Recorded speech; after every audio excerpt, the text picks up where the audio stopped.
Welcome to Breaking Barriers. You know your path. We know the obstacles. And we can teach you how to tear them down. And now your host, CEO and founder of Adapting Social, John Vigero. Guys, welcome back to another episode of Breaking Barriers. Alexa's been a big part of our podcast for so many years. Thank you for coming back. Of course. Literally, you're the best. And by the way, this podcast is going to be tough because when I say your name, my device Amazon keeps going off. So This is going to be fun. But so we always get people emailing us, DMing us and asking us questions just what you're up to. Even after a couple, we have people reaching out and being like, oh, what's Alexa been up to? After it's been a while, dead ass. So after I was like, you know what? Let me hit her up and see if she wants to come back on the podcast. Wow. So what have you been up to? And for people who don't know, aka the Shoe Fairy's in the building. Can you just give you a high level of who you are, what you do for people who don't know yet? Sure. Okay. So I am an entrepreneur. Mm-hmm. I never actually really call myself that. I don't know why, but I am an entrepreneur. I own a company. It's called the Shoe Fairy. It's e-commerce. I design, sell, manufacture shoes. I do a lot of things though, because as you know, when you are a small business owner, you kind of have to wear all of the hats. Totally. So in a nutshell, I'm an entrepreneur. I own a shoe company. I am a cat mom. I love fitness. I love being outside, meditating, doing yoga, going to the beach, and that's high level overview. There we go. I like it. And so Alexa's been on the podcast. She's co-hosted with me, and then also been on the podcast 2-3 times. So like I said, people have been like, "Hey, what are you up to?" So number one, what have you been up to? What's going on in the Shoe Fairy world and in your world? Guys, I'm humbled. That's funny though. I've been getting that question a lot too because I've been taking a break from Instagram. Right. I've logged myself off and no one knows what I'm up to, and I have to say, it's amazing. It's so refreshing to just be in the world, doing your thing, and no one knows what you're up to. Right. I don't care. I don't need people to know. You know yeah. what I mean? So what have I been up to? Well, in business, we've been expanding a lot. So I brought on new team members. I have my first higher level team member who is my operations manager. Ooh, she's out in California. So she's helping a lot with expansion as far as doing things overseas. We just launched in Australia, the UK, Europe.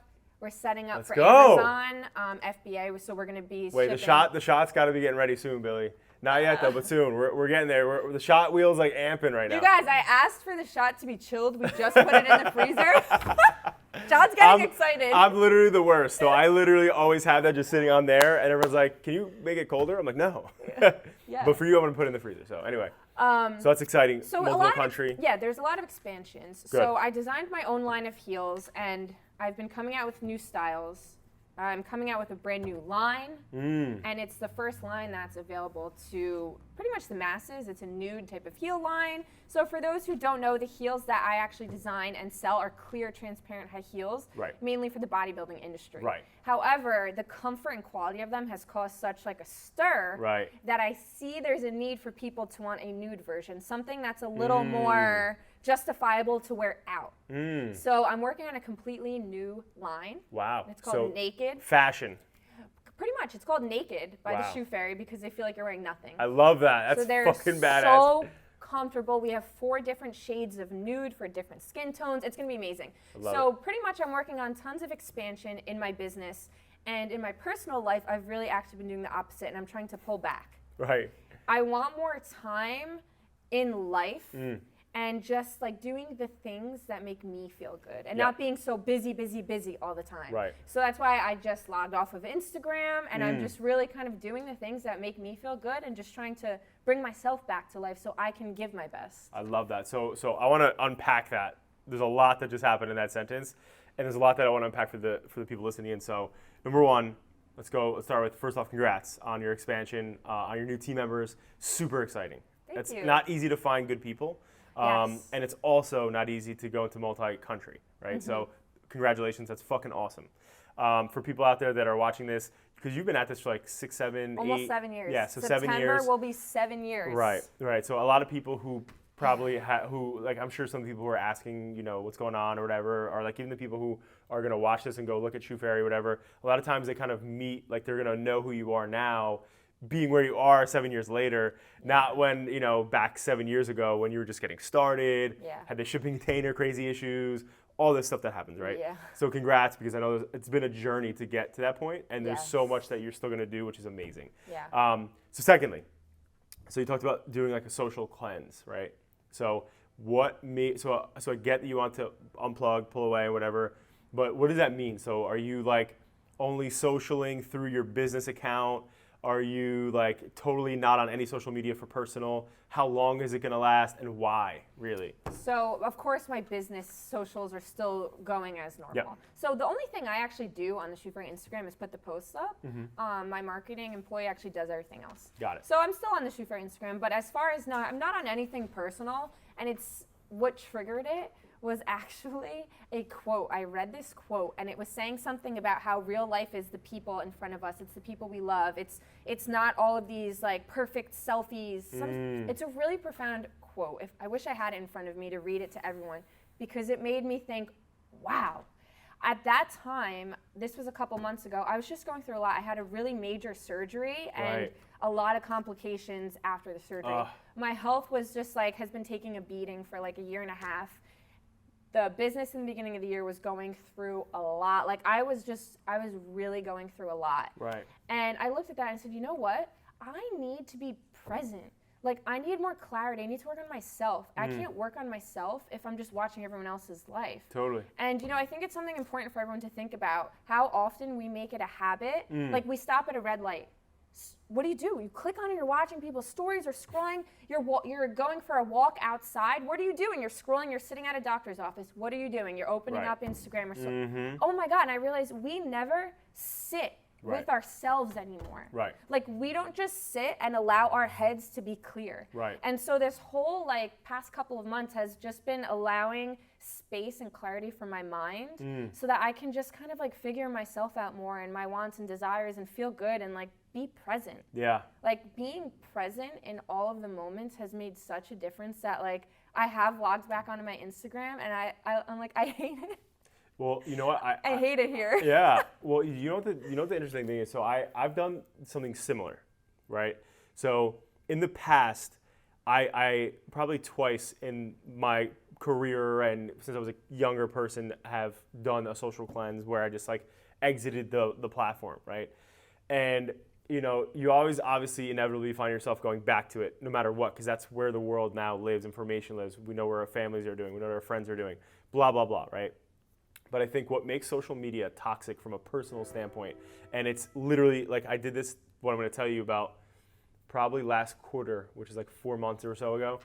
But I was sitting there one night, and obviously my wife is pregnant now. So Jacqueline, I'm going to be a father soon, finally, thank God. So literally, I'm sitting there, and she can't drink, and we were out with our friends. So we got back home. She's like, "Oh, I'm going to sleep." And it was like Saturday. It was early as hell still. And she's like, "All right, I'm gonna go upstairs and go to sleep." So I was like, "All right." So I'm do what I do. I go outside. I grab a whiskey and a cigar. I'm smoking a cigar, and now I'm on my phone, right? Like I'm not sitting with my thoughts, like you're saying. I'm just on my phone. And I'm sitting there, I'm like, what the fuck? Like, why am I looking at these people? So I think the difference between like what I looked at in that moment versus in the past, why I left social, was that I realized something. I was like, all these people that I'm swiping through, scrolling through, whatever, I'm in an algorithm, right? And I'm following people who I would not genuinely pick up the phone and call or hang out with all the time or like actually give a fuck about the person. Why am I following them? Like what does that like so I'm watching their lives, I'm watching other people's lives, and I don't actually care about those people. Yes, and it's taking you from your own life. Totally. Right? And from other things, right? From spending time with my wife or my family or business or whatever. So anyway, at the time I'm sitting here and I'm feeling pretty good, and I'm like, fuck this. Like, I'm literally gonna do like a crazy, like, I'm just gonna unfollow every single person that I don't talk to all the time. And I went from like 400 something followers to 80 that night. Woke up the next day, I had all these people hitting me up like, why did you unfollow me? I've done that before too. Yeah, and I'm like, so my wife was like, why did you do that? Like, people, because some of the people were like her friends or friends of friends that we know. I know. And I'm like, Jacqueline, and I told, because the people who, like, literally had somebody at my barbecue that, like, I don't see all the time, but they're at a barbecue, and they're like, yo, why did you unfollow me? And I was like, how often do you call me or text me? And they're like, not really often, but how often do you call me or text me? I'm like, that's my point. So why am I following you? Why do I give a fuck what you're doing? I know. So I unfollowed. I only have 80 people that I'm following now. And so every time, like if I was to pull out my phone, he's recording on it though, but if I was to pull out my phone right now, go on Instagram, I literally every time swipe 3 times and it goes to view older posts. And what you want to see. The people that I follow are real fucking people who are getting after it in life. And they're not always posting. They're not always doing shit. So like if there's 3 or 4 posts that I look at a day, that's crazy for me now. The past 4 months. So I don't spend any time on it. And but what I decided to leave everybody in is Facebook. So I'm not on Facebook often, but I didn't unfollow anybody there. It's like that'll be the spot where I'm like, oh, if I don't really talk too much, I'll just follow you on Facebook. Yeah. But same. anyway, in compliments to what you're saying, that's what helped me. So like instead of me detoxing off of it, I don't have to anymore because now I'm seeing my cousin and family post stuff. Whereas before, because I have 400 followers, that Instagram or Meta was choosing who I get to see content. I used to follow 1,800. Yeah, like that's. And it was when I had a surgery, like before that, I went and it took me forever on following. Right. I still follow like 300, and that's because I felt too bad to unfollow a ton of people. Yeah, no, I said fuck it. And I like felt too bad. I can't do it. No. But so what I did before I came off was they introduced like the favorites, and I started just favoriting it and switching the view and stuff. But when I did that, I had a bunch of people reach out too about why I unfollowed them, and it was pretty awkward. It is, but like listen, at the end of the day, you gotta hit them. In my opinion, right? Like I still to this day, like I did this 4 months ago. I'll be out with somebody. And they'll be salty and they'll be like, why did you unfollow me? And I'm like, same thing. Do we talk often? Not really. Well, so then why the fuck do you want to follow me? Like, you shouldn't. Yeah. I'm okay if you don't follow me because when I see you out, it's cool, whatever, but like, I don't care about what you're doing in your day-to-day. It doesn't mean I don't like you, but I don't give a fuck. Yeah. So, but I just think that, because this is what my wife said to me. She goes, John, just do you can unfollow that. No, you can hide them from your feed. And you have favorites. So you can hide people so you don't see their shit. But then it's just like, that's oh my God, it's an app. Like, right, get over it, people. That's what I'm saying. I'm like, I'm not unfollowing them. I don't give a fuck. Anyway, but so love that you're doing that. I did want to share that because I think that's important that people are all following everybody under the fucking sun, and they shouldn't be. And that's what makes it toxic.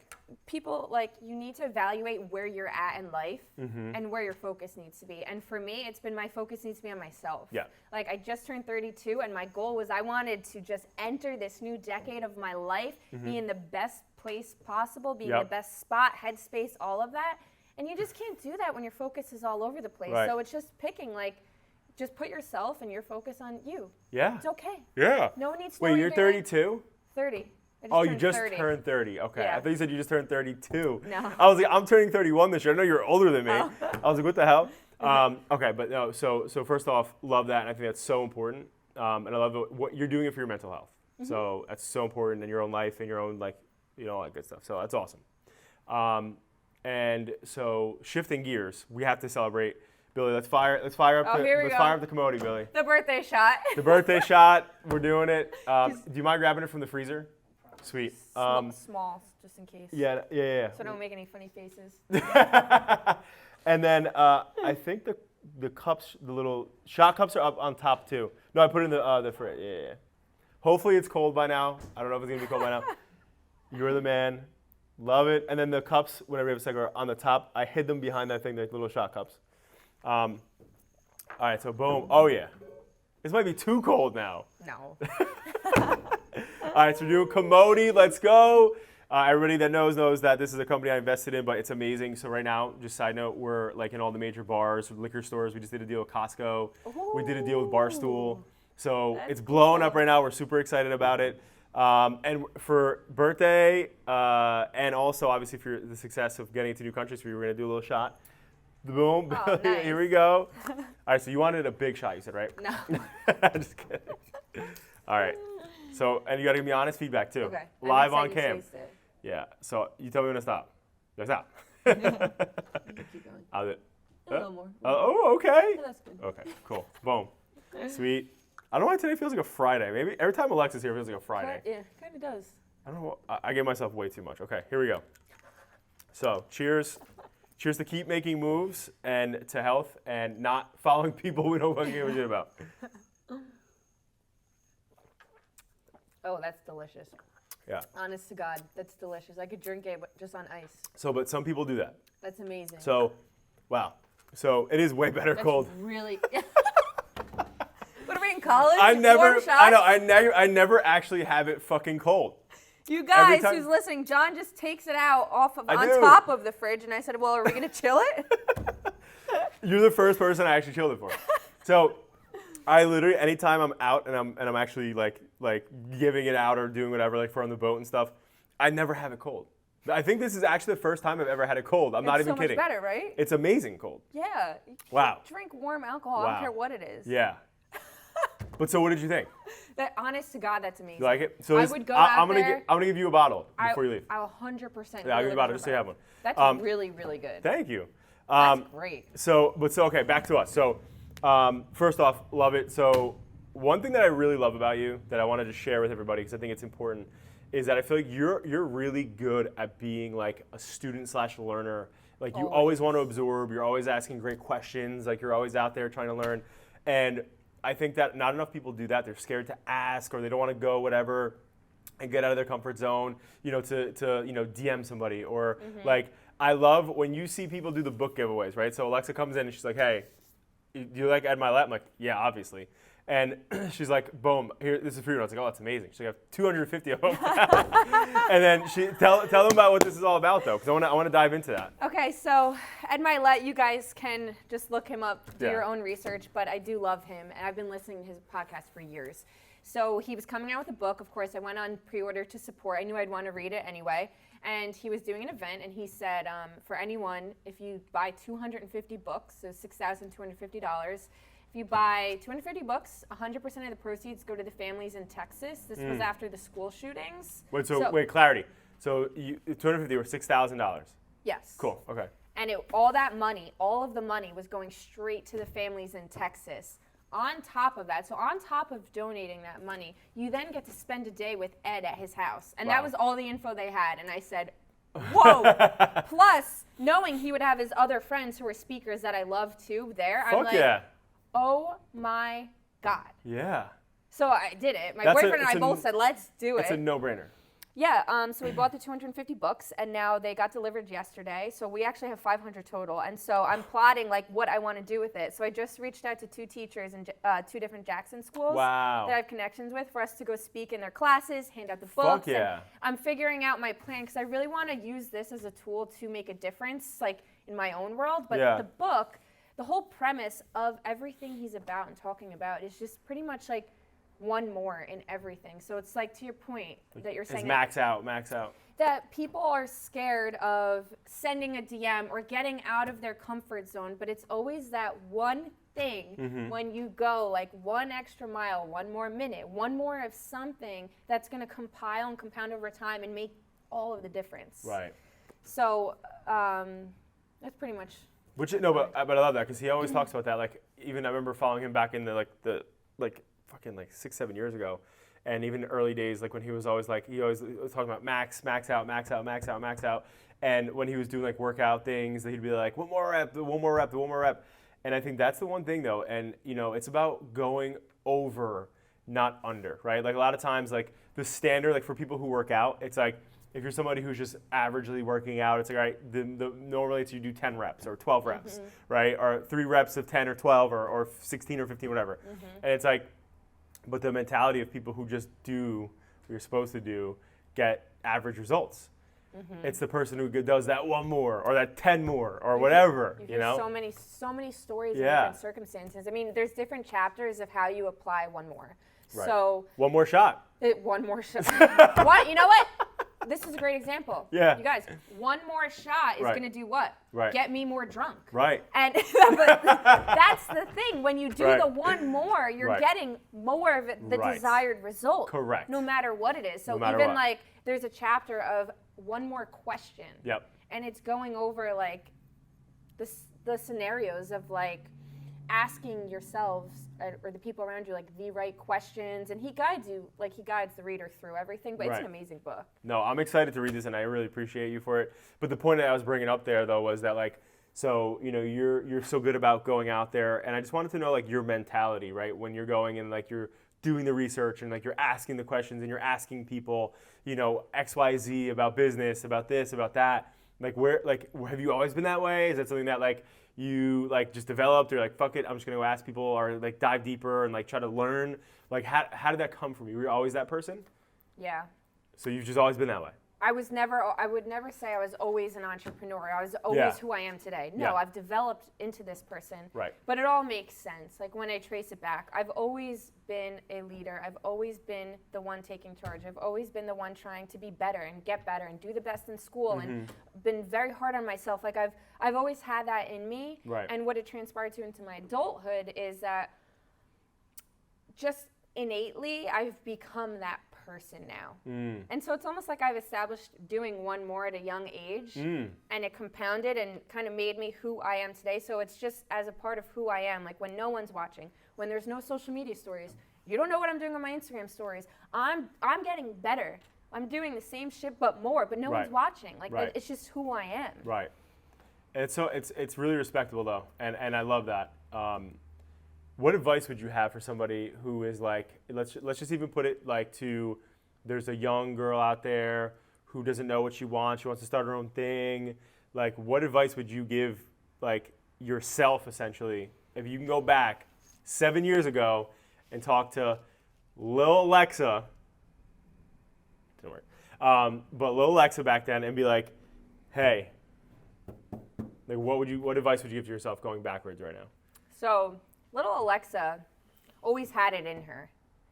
But I would say for other people, if you're in that doubting type of phase and you're unsure, and a lot of people get stuck in that for years.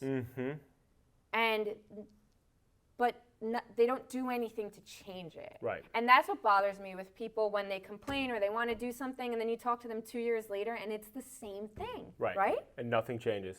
And so one of my favorite quotes is nothing changes if nothing changes. Right. So what you need to do is like sit with yourself, one, maybe get off social media, cut all of the distractions and figure out what it is that you want to change. What do you want?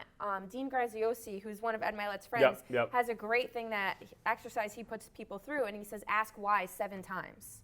So if I said to you, if we wanted to get to the root of how you became this, why you started the company, and I said, why did you start adapting social?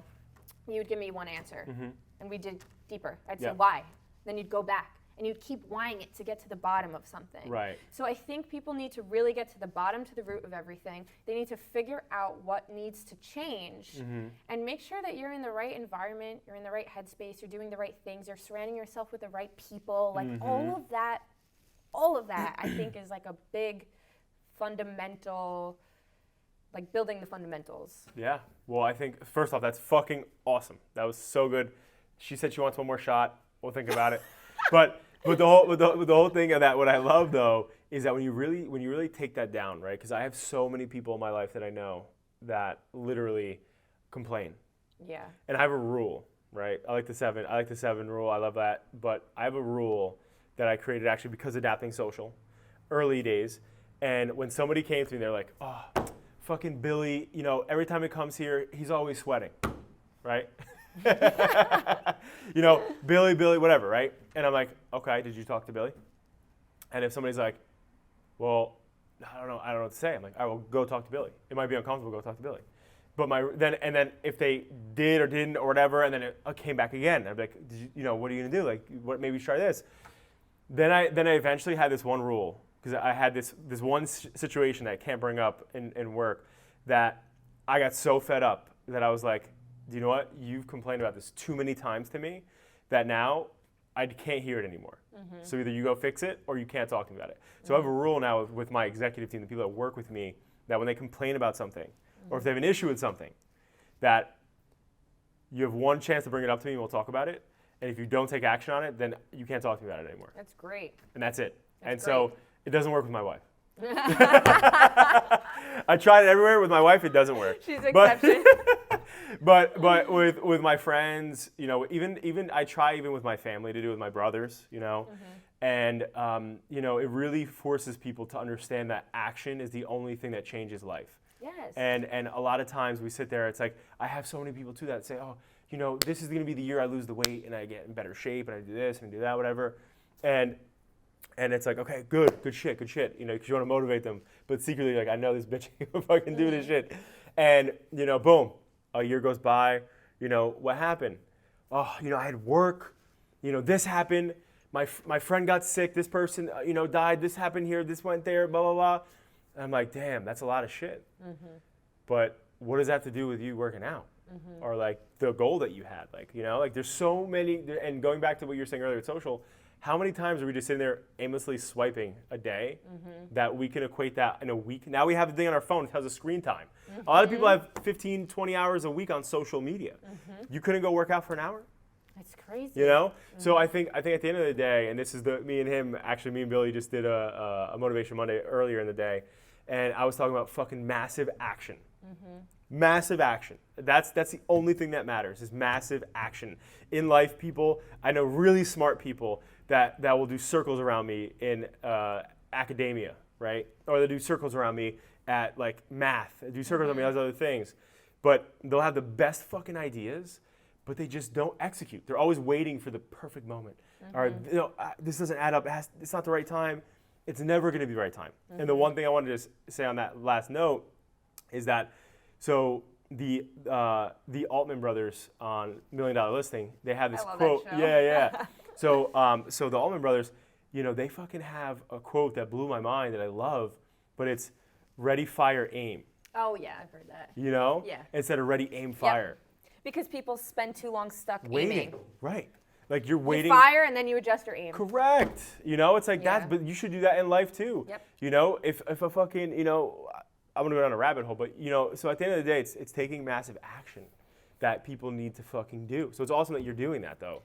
But even to challenge that, I think that that's what makes people stuck is the thought of massive action. And sometimes it's not about like just taking massive action every day and like max out like all this hardcore stuff. Like this from Gary Vee resonated with me from like 5 years ago, and it's about being patient in the macro but aggressive in the micro. Totally. So it's kind of like every day, how much action can you take per day?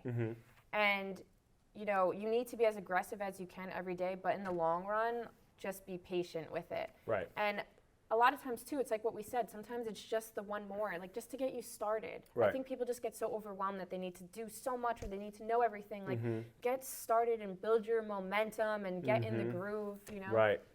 There's the oldest business that's active in the world is 1,500 years old. Wow. And it's in Japan. And it's been passed on for 1,500 years by family, by family, by family, by family, by family. Imagine that. Like imagine the shoe fairy for 1,500 years into the future. That's crazy. Picture that, right? So they talk about how this part of this family strategy after their first couple 100 years in business was that like their short-term goals were 20 years long. Picture that. When they had a short-term goal, it was for 20 years. That makes sense why they're in business for 1,500 years. But you know.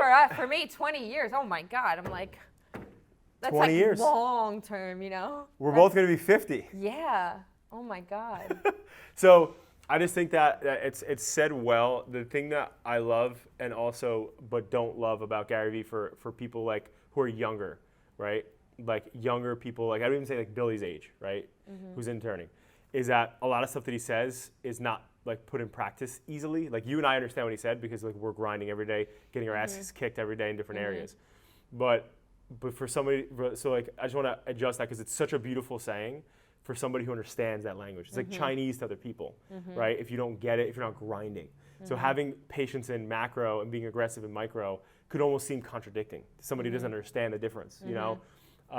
But I think to put that into example, it's like every day when you're out there in the world, going door to door, calling, trying to get investments, trying to build, you know, a customer base, whatever it is you're doing, trying to get an education, trying to, you know, whatever it is you're trying to do in your life, it's that when you're getting no'd every day and you have to come back and counter aggressively, but having the patience to trust and believe in yourself that it's going to work out in the end.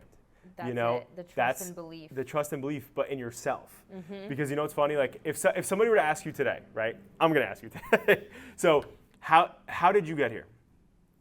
Oh, that's a long right? answer. No, but like if you had to give a short answer to that, because I was thinking about that. Somebody asked me that question. Like, Okay, I got it. Tell me. Short answer. Yeah. I always believed in myself and the vision. Right. Honest to God. Right. And anytime people say like what advice do you have when I get asked that question, I always say you need to trust and have faith in your vision and yourself, or else it's never gonna work. Right. You're never gonna withstand all of like the valleys. Like sure, the peaks are fun and easy, but what happens when you hit those valleys? Like you have to trust and believe in yourself and your vision. You have to. That's how I got here. But now, for people who are like, yeah, it's easy to say when you've created some success. So what would you say then? Took me 7 years. So for people that are saying that, they're like, what? So I always want to like understand, like I want to kind of make it really practical, like, so you always believed in yourself. Mm-hmm. Why? Why have I always believed in myself? It's like, I hate to say it's a gut instinct. Okay. But it's, or maybe a confidence, right. Or maybe it's that I've always kept the promises to myself, and I know if I can bet on anyone, it's going to be myself. I know I'm going to follow through. So there's one thing in life that you can control, and that's yourself. You can't control anyone else, any outside circumstance, but you can control yourself, your thoughts, your beliefs, and your actions. So if there's one single thing in this world that you should be able to trust, it should be yourself. Why? Because that's the only thing you can control. I was about to pull the Dean thing. Why? Just kidding. Because but no, you're right. You're right. And that's a that's a powerful mindset that not everybody has, though. Mm-hmm. It's a very, very hard thing to like master. But I've also done years and years and years of work. Right. Like you just said to me, you've always been into personal development and becoming better and asking the right questions. Yep. Like I've developed this over so many years. You have to be so dedicated to yourself because you need to realize that you create your future. Yep. And again, the only person that you can control to do that is yourself. And how do you get there? You have to believe in yourself. How do you get there? You have to work on that relationship with yourself. Right. You have to spend time with your thoughts. You have to spend time and figuring out what fills you up and what doesn't. Like, it's hard. I've journaled. I've done so many practices throughout the years. Like, and any successful person you talk to likely usually has done those same things. Because you've got to understand yourself first. You're right, and so before we move on, though, thank you, because that was awesome. I think a lot of people are going to appreciate that and really, really resonate with what you're saying, because it's not easy. You can't control the environment, but you can control your actions in the day, right? Some people can't always control their thoughts, right? Some people have conflicting negative thoughts in their head, but what you do, you can control, right? Mm-hmm. So that ultimately, at the end of the day, that's up to you. So the only quote I wanted to say before we wrap that up was, I forget who the fuck said this. Can't remember if it was, I think it was Elon Musk, but it was something along the lines of like, most people underestimate, I'm gonna botch this. Underestimate what they can do in 10 years and overestimate what they can do in a year or something. Yeah. I'm botching it. I know what quote you're trying to get at too. Yeah. I forget it. Yeah. Long story short, believe in yourself long term. That's what I was alluding to. All right, so speaking of that one company that has been around for 1,500 years, right? Plants 20 years out. So we would like to know, right, as our last question here, what it is that you see yourself doing in 20 years. I thought you were going to say 1,500. I'm like, what do you see yourself doing in 20? And then where do you see Shoe Fairy in 20? Wow, it's funny. I never even really think of 20 years. To be quite honest, this is going to be the first time I've literally thought, what am I going to be doing at 50? Yeah. I don't even think that far out. That's funny. But, I mean, my dreams for myself and my goals are really, I just want to be a wife and a mother and have a beautiful home and live a life that every day I wake up and I love doing, that I don't need a vacation from. Yep. I always wanted to be able to have a home with like a beautiful view. Like I'm just a homebody, to be quite honest. Like I like to relax and like, hang out at home. Yep. So yeah, in 50 years, I haven't even had kids yet, none of that or whatever. Right. So, I'll be in that phase of my life. But yeah, so personally, but professionally, I know that the Shoe Fairy is just a very small stepping stone, and that my purpose in life and in this world is to make a difference for others. Yep. So I don't stress out over needing to know by what means I'm going to make that happen. I just know that it's going to happen, and that God has my plans already planned out for me, and I just need to keep following what I feel is like the next necessary step. So I do believe that I have a much bigger purpose, and it's going to be involving working with people and speaking with people and just making a difference and an impact in people's lives. But again, like what direction that's going to go, I'm not sure, and I don't stress myself out over figuring it out right now. Good. That's awesome. That's amazing. Thank you so much for coming back on and taking a shot with me, a little Kamoti.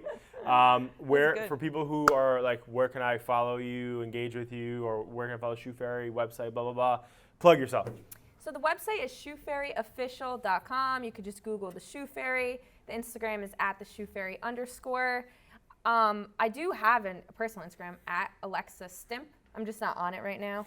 But I would, just want to say, if anyone wants to like talk further about trying to figure out goals, dreams, like next steps with anything, I do love to talk to people about this. Yep. I would usually say DM me on Instagram, but you're not on it. I know. Email her on the Shoe Fairy. Send me an email, info@shoefairyofficial.com, and I would love to talk further. I love that. Thank you so much. Of course.